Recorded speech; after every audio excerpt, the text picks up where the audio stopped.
Ready ગિલોડા બટાકાનું સરસ મજાનું શાક બનીને તૈયાર થઈ ગયું. જય શ્રી કૃષ્ણ, રાધે રાધે, જય દ્વારકાધીશ, હર હર મહાદેવ. મિત્રો, સ્વાગત છે તમારું મારા નવા બ્લોગમાં. મિત્રો, સવારના 9:40 થઈ છે. તમે બધાને ગુડ મોર્નિંગ. ને કેમ છો તમે બધા? મજામાં? બધા મજામાં. દ્વારકાધીશ બધાને સાજા સારા રાખીને મસ્ત પડી ગયું છે. જુઓ ચૂલો, લાકડા બધું જ પલળી ગયું છે. જુઓ બધા લાકડા પલળી ગયા. વરસાદ ને પાણી જો રાતે ખૂબ જ વરસાદ ને વાવાઝોડું એવું આવ્યું અને લાઇટો પણ નથી. તો ચાલો હવે જમા બનાવવાની શરૂઆત કરું છું. ચેનલ પર તો સબસ્ક્રાઈબ કરજો, વિડીયો લાગે લાઇક શેર કોમેન્ટ કરજો. તો બન્યા રહેજો વિડીયોમાં. મિત્રો, ગિલોડા બટાકાનું શાક બનાવું છું. અહીંયા અમે મોટી ડુંગળી એક સમારી છે, એક ટમાટર, લીલા મરચાં 2-3 ને મીઠી લીમડી છે. અહીંયા કુકરમાં તેલ ગરમ કરવા મૂકી દીધું છે. હવે જીરું નાખી દઈએ અંદર.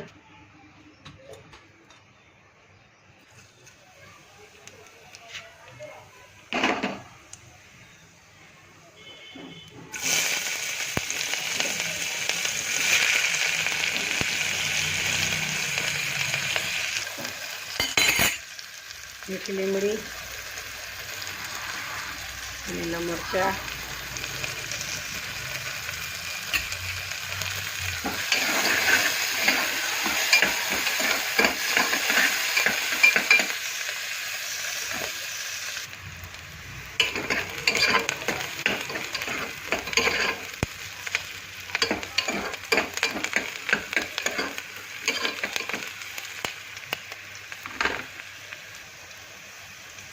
टमाटर नाखी दिए.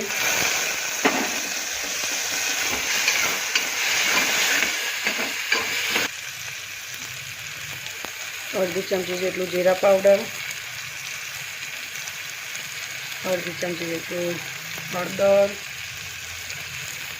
1 चमची लाल मरचू અને ચપટી જેટલું બીજું નાખી દઈશું.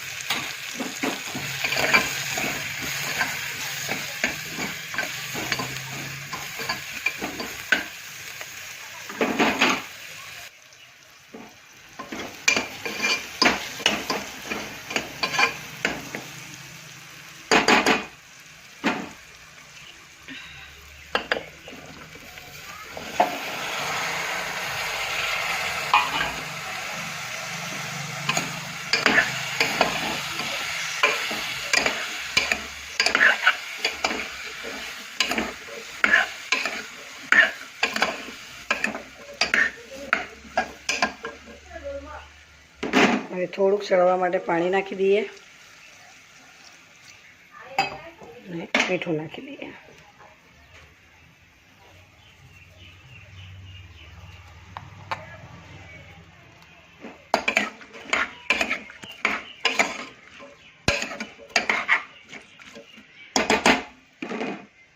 રાખ્યો છે. હવે 3 સીટી વગાડી લઈએ. તો મસ્ત ગિલોડા બટાકાનું શાક બનીને તૈયાર થઈ ગયું.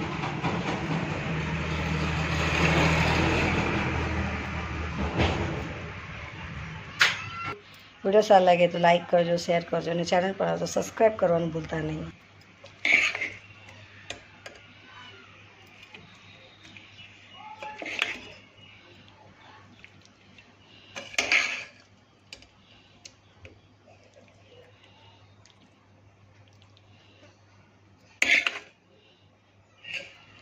એવું સરસ મજાનું ગિલોડા બટાકાનું શાક બનીને તૈયાર થઈ ગયું.